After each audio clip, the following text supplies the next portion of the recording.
Indonesia mengalami perkembangan ekonomi digital yang pesat dalam 1 dekade terakhir. 5 dari 12 perusahaan unicorn di Asia Tenggara berasal dari negara kepulauan terbesar ini. Sejak pandemi COVID-19, perkembangan teknologi digital semakin meningkat di berbagai sektor. Penutupan sekolah dan berbagai pusat aktivitas membuat sebagian besar masyarakat menjadi sangat tergantung pada teknologi untuk meneruskan kegiatan dari rumah. Hal ini membuka kesempatan ekonomi digital bagi mereka yang mampu beradaptasi.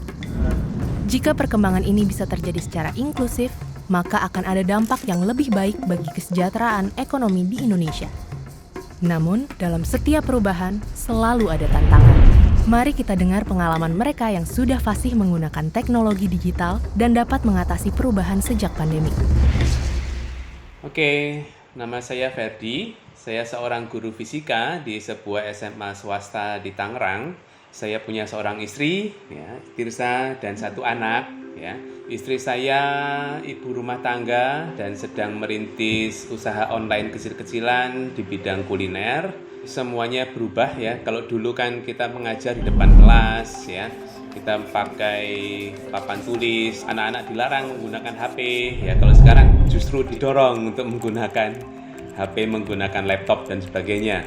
Kalau di bidang usahaku sangat meningkat karena kayaknya orang benar-benar butuh untuk beli lauk, terus cemilan di rumah. Banyak juga yang membutuhkan untuk teman-teman yang memang lagi isoman dan segala macam. Banyak sih ya, maksudnya manfaatnya yang bisa aku sendiri sebagai ibu rumah tangga untuk dapatkan gitu.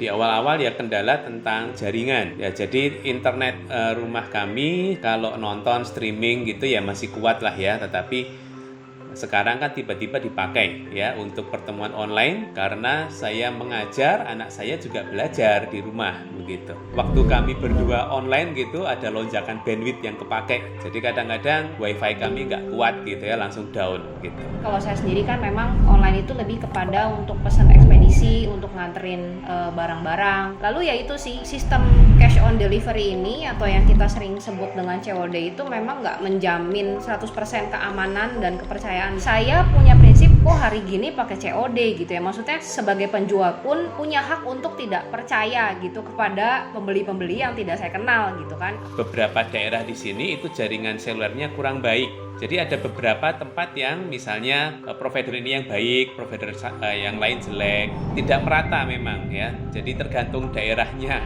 Saya melihat dari murid-murid saya ada yang begitu gitu ya. Kalau provider itu down ya sudah selesai lah, dia nggak bisa ikut pelajaran online seperti itu.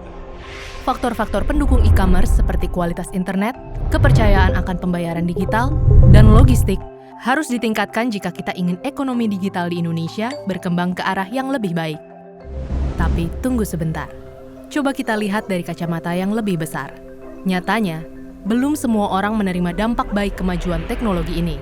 Sebagian besar masyarakat Indonesia masih belum terkoneksi karena akses digital yang belum merata dan terjangkau. Sebagian lain yang sudah terkoneksi masih belum dapat mengambil manfaat dari teknologi karena rendahnya kapabilitas. Perkenalkan, nama saya Bakhtiar S. Wicaksana, usia 43 tahun, profesi saya sebagai seniman pantomim. Dampak pandemi ini sangat luar biasa bagi keluarga saya. Karena profesi saya juga guru pantomim, guru teater, kadang ambil job syuting. Begitu pandemi datang, syuting hilang.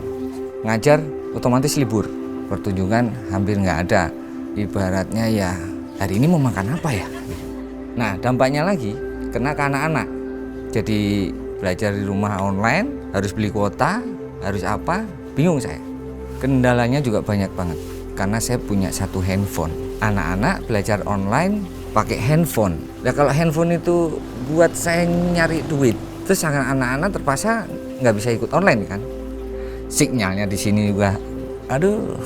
Anak saya kadang keluar rumah, jalan ke ujung itu untuk nyari sinyal, itu cuman buat terima tugas dari gurunya. Ya kalau pakai kuota kan lemot. Ya kalau saya mau pakai wifi, pasang wifi, mahal. Belum suruh buka link YouTube. Ya kalau kuota kita chat harian, mana bisa buka YouTube kan gitu. Ya begitu keadaannya. Agar perkembangan ekonomi digital dapat lebih inklusif, perubahan digital perlu dilakukan secara fundamental. Jika tidak, dikhawatirkan gap kemampuan digital akan semakin besar. Apa yang bisa kita lakukan? Salah satunya, mempersempit gap konektivitas di seluruh Indonesia dengan menyediakan akses dan infrastruktur digital yang terjangkau, stabil, cepat, dan dapat diakses semua kalangan. Dan yang tak kalah penting, meningkatkan literasi digital. Kepercayaan terhadap layanan finansial digital juga harus ditingkatkan di skala nasional. Salah satunya dengan memastikan perlindungan konsumen dan keamanan data personal. Yang terakhir, membangun infrastruktur agar logistik dapat mencapai lebih banyak daerah. Sehingga konsumen maupun pemilik usaha di daerah-daerah bisa mendapatkan kesempatan yang sama dengan mereka yang tinggal di kota-kota besar.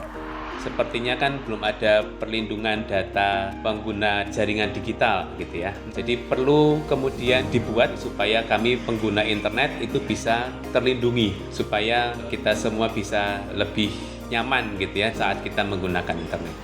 Ya, saya pikir di masa depan ekonomi digital itu akan semakin berkembang pesat, serba online semuanya. Ya, harapannya dengan adanya literasi pendidikan internet di sekolah akan sangat berguna buat anak saya atau anak-anak yang lainnya. Mereka bisa membandingkan internet yang baik yang mana, yang buruk yang mana. Itu ke depan mereka bisa menggunakan internet dengan lebih positif.